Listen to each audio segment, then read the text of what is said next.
Laughter queen খ্যাত ভারতীয় নারী কমেডিয়ান ভারতী সিং। মাত্র 2 বছর বয়সে বাবাকে হারিয়ে মা আর বড় 2 ভাই বোনকে নিয়ে শুরু হয় তাদের সংগ্রাম। ভারতী সিং এর মা মানুষের বাড়িতে পরিচ্ছন্ন কর্মী হিসেবে কাজ করতেন। সংসার চালাতে ভাই বোন বানাতেন কম্বল।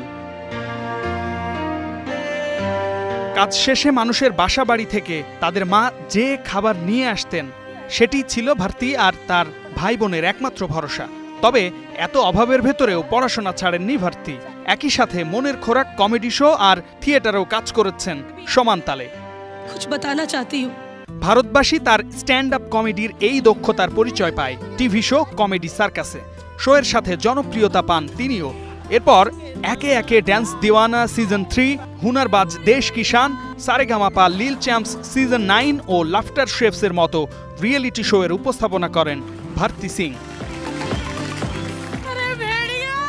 ভারতীয় দৈনিক টাইমস অব ইন্ডিয়া জানায়, এই লাফটার কুইনের বিলাসবহুল ফ্ল্যাট, গাড়ি সহ সম্পদের পরিমাণ প্রায় 30 কোটি রুপি। সবশেষ laughter chefs unlimited entertainment season 2 নামের শোয়ে প্রতি পর্ব উপস্থাপনার জন্য নিয়েছেন 10 থেকে 12 লাখ রুপি। ফটো খিচবে। শামীম বিশ্বাস, স্টার নিউজ।